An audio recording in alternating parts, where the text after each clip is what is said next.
ನಮಸ್ಕಾರ, ನ್ಯೂಸ್ ಬಾಕ್ಸ್ಗೆ ಸ್ವಾಗತ. ಸ್ನೇಹಿತರೆ, ಬಿಗ್ ಬಾಸ್ ಮನೆಯಲ್ಲಿರುವಂಥ ಸ್ಪರ್ಧಿಗಳ ಬಗ್ಗೆ ಸೋಷಿಯಲ್ ಮೀಡಿಯಾದಲ್ಲಿ ಪ್ರತಿನಿತ್ಯ ಒಂದಲ್ಲ ಒಂದು ಚರ್ಚೆ ಆಗ್ತಾನೆ ಇರುತ್ತೆ.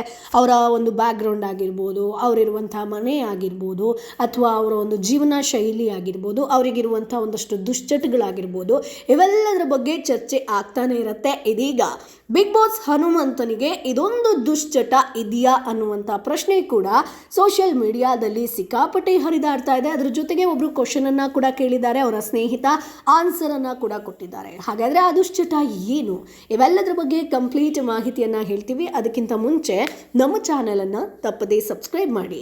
ಸ್ನೇಹಿತರೆ, ಬಿಗ್ ಬಾಸ್ ಕನ್ನಡ ಸೀಸನ್ 11 ಅಂತಿಮ ದಿನಗಳತ್ತ ಸಾಗ್ತಾ ಇದೆ. ಈಗಾಗಲೇ ಗ್ರ್ಯಾಂಡ್ ಫಿನಾಲೆ ದಿನಾಂಕ ಕೂಡ ನಿಗದಿಯಾಗಿದೆ. ಜನವರಿ 26 ಭಾನುವಾರ, ಅಂದರೆ ಗಣರಾಜ್ಯೋತ್ಸವ ದಿನದ ಈ ಒಂದು ದಿನ ಬಿಗ್ ಬಾಸ್ ಗ್ರ್ಯಾಂಡ್ ಫಿನಾಲೆ ಕೂಡ ನಡೆಯುತ್ತೆ. ಸೊ ಬಿಗ್ ಬಾಸ್ ಮನೆಯೊಳಗೆ ಈ ಸೀಸನ್ನಲ್ಲಿ ಕಾಲಿಟ್ಟಂತಹ 20 ಜನರ ಪೈಕಿ ಇದೀಗ ಕೇವಲ 8 ಜನ ಉಳ್ಕೊಂಡಿದ್ದಾರಷ್ಟೇ. ವಿನ್ನರ್ ಯಾರಾಗಬಹುದು ಅನ್ನುವಂಥ ಲೆಕ್ಕಾಚಾರ ಜೋರಾಗಿ ನಡೀತಾ ಇದೆ.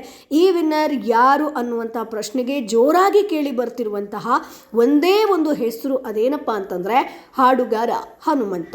ಈಗಾಗಲೇ ಸಂಗೀತದಲ್ಲಿ ಸಾಧನೆ ಮಾಡಿ ಶೋಗಳನ್ನ ಗೆದ್ದಿರುವಂತಹ Hanumantha Bigg Boss Kannada season 11ಕ್ಕೆ ವೈಲ್ಡ್ ಕಾರ್ಡ್ ಎಂಟ್ರಿ ಆಗಿ ಕೊಡ್ತಾರೆ. ಸೊ ಮನೆಗೆ ಬಂದಂತ ಮೊದಲ ದಿನದಿಂದಲೂ ಕೂಡ ತಾನಾಯ್ತು ತನ್ನ ಪಾಡಾಯ್ತು ಅನ್ಕೊಂಡಿದ್ದಂತ ಹನುಮಂತ ಯಾರಿಗೂ ತಿಳಿಯದಂತೆ ತಮ್ಮ ಆಟವನ್ನ ಯಾವತ್ತೋ ಶುರು ಮಾಡಿದ್ರು, ಅದನ್ನ ಬಾಯ್ಬಿಟ್ಟು ಕೂಡ ಹೇಳಿದ್ರು. ಇದೀಗ ಬಿಗ್ ಬಾಸ್ ಕನ್ನಡ ರೋಚಕ ಘಟ್ಟವನ್ನ ತಲುಪಿದ್ದು, ಕಳೆದ ವಾರ ಟಿಕೆಟ್ ಫಿನಾಲೆಗಾಗಿ ಜಿದ್ದಾಜಿದ್ದಿಯ ಹೋರಾಟ ಬಿಗ್ ಬಾಸ್ ಮನೆಯಲ್ಲಿ ಜೋರಾಗಿ ನಡೆದಿತ್ತು. ಕೊನೆಗೆ ಕೂಲ್ ಹನುಮಂತ ಟಿಕೆಟ್ ಫಿನಾಲೆ ಗೆದ್ದು ಫಿನಾಲೆಗೆ ಪ್ರವೇಶವನ್ನ ಪಡೆದಿದ್ದಷ್ಟೇ ಅಲ್ಲ, ಬಿಗ್ ಬಾಸ್ ಕನ್ನಡ ಸೀಸನ್ 11ರ ಅಲ್ಟಿಮೇಟ್ ಕ್ಯಾಪ್ಟನ್ ಕೂಡ ಆಗ್ತಾರೆ. ಅಂದ್ರೆ ಕೊನೆಯ ಕ್ಯಾಪ್ಟನ್ ಆಗಿ ಕೂಡ ಹೊರಹೊಮ್ಮುತ್ತಾರೆ. ಹೀಗಾಗಿ ಈ ಬಾರಿ ವಿನ್ನರ್ ಹನುಮಂತನೇ ಆಗಬಹುದು ಅನ್ನೋದು ಹಲವರ ಅಭಿಪ್ರಾಯ. ಅಂದ್ರೆ 3 ಬಾರಿ ಕ್ಯಾಪ್ಟನ್ ಆಗ್ತಾರೆ, ಆಟದಲ್ಲೂ ಕೂಡ ತೋರಿಸ್ತಾರೆ. ಜೊತೆಗೆ ಎಂಟರ್ಟೈನ್ಮೆಂಟ್ ಅನ್ನುವಂಥ ವಿಚಾರ ಬಂದಾಗಲೂ ಕೂಡ ಹನುಮಂತ ಇದ್ರು, ವ್ಯಕ್ತಿತ್ವ ಅನ್ನುವಂಥ ವಿಚಾರ ಬಂದಾಗಲೂ ಕೂಡ ಹನುಮಂತ ಇರ್ತಾರೆ. ಸದ್ಯ ಬಿಗ್ ಬಾಸ್ ಕನ್ನಡ ಸೀಸನ್ 11ರ ಗೆಲುವಿನತ್ತ ಹೆಜ್ಜೆ ಹಾಕ್ತಿರುವಂಥ ಹನುಮಂತನಿಗೆ ಆ ಒಂದು ದುಶ್ಚಟ ಇದೆಯಾ ಅನ್ನುವಂಥದ್ದು ಬರುತ್ತೆ. ಈ ಬಗ್ಗೆ ಆತನ ಆತ್ಮೀಯ ಸ್ನೇಹಿತ ಕೂಡ ಹೇಳ್ಕೊಂಡಿದ್ದಾರೆ. ಅಷ್ಟೇ ಅಲ್ಲ, ಹನುಮಂತ ಕಾರ್ಯಕ್ರಮಗಳಿಗೆ ಅತೀ ಹೆಚ್ಚು ಹಣವನ್ನ ಕೇಳ್ತಾರೆ ಅನ್ನುವಂಥ ಆರೋಪಕ್ಕೆ ಅವರ ಸ್ನೇಹಿತ ಖಡಕ್ ಉತ್ತರ ಕೊಡೋ ಮೂಲಕ ಒಂದು ಫುಲ್ ಸ್ಟಾಪ್ ಅನ್ನ ಇಟ್ಟಿದ್ದಾರೆ. ಅಂದ್ರೆ ಅವ್ರು ಯಾವುದೇ ಕಾರ್ಯಕ್ರಮಕ್ಕೆ ಹೋದ್ರೂ ಕೂಡ ಹೆಚ್ಚಿನ ಹಣವನ್ನ ಡಿಮಾಂಡ್ ಮಾಡ್ತಾರೆ ಅನ್ನೋದು ಸೋಷಿಯಲ್ ಮೀಡಿಯಾದಲ್ಲೊಂದು ವೈರಲ್ ಆಗಿತ್ತು. ಸೊ ಹನುಮಂತ ಕೋಟಿ ಲಕ್ಷ ತೆಗೆದುಕೊಳ್ತಾನೆ ಅನ್ನೋದೆಲ್ಲ ಸುಳ್ಳು. ಕಮಿಟಿಯವರು ಹನುಮಂತ ನೀನು ಬರಬೇಕು ಅಂತ ಹೇಳಿದ್ರೆ ಸಾಕು, ಅವರು ಎಷ್ಟು ಕೊಟ್ಟರು ತೆಗೆದುಕೊಂಡು ಹೋಗಿ ಖುಷಿಯಿಂದ ಕಾರ್ಯಕ್ರಮವನ್ನ ಮಾಡಿಕೊಡ್ತಾರೆ.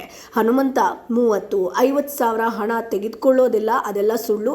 ಹೆಚ್ಚಂತಂದ್ರೆ 5 ರಿಂದ 10 ಸಾವಿರ ತೆಗೆದುಕೊಂಡು ಕೂಡ ಕಾರ್ಯಕ್ರಮವನ್ನ ಖುಷಿಯಿಂದ ಮಾಡಿಕೊಟ್ಟು ಬರುವವ ಹನುಮಂತ ಅಂತ ಆತನ ಫ್ರೆಂಡ್ ಹೇಳಿರುವಂಥದ್ದು. ಇನ್ನು ಇಬ್ರು ಜೊತೆಯಲ್ಲೇ ಇರ್ತೀರಿ, ಹನುಮಂತನಿಗೆ ಏನಾದರೂ ದುಶ್ಚಟ ಇದೆಯಾ ಅನ್ನುವಂಥ ಪ್ರಶ್ನೆಯನ್ನ ಕೇಳಿದ್ದಾರೆ. ಅದಕ್ಕೂ ಸ್ನೇಹಿತ ಉತ್ತರವನ್ನ ಕೊಟ್ಟಿದ್ದಾರೆ. ಖಂಡಿತ ಕೆಟ್ಟ ಅಭ್ಯಾಸ ಏನೂ ಇಲ್ಲ, ನಾನೇ ಗುಟ್ಕಾ ಹಾಕೊಂಡ್ರು ಕೂಡ ನನಗೆ ಬೈತಾನೆ, ಅದನ್ನೆಲ್ಲ ತಿನ್ಬೇಡ ಬಿಟ್ಟು ಬಿಡು, ಅದ್ರ ಬದಲು ಚಾಕ್ಲೇಟ್ ತಿನ್ನು ಅಂತ ಹೇಳ್ತಾನೆ.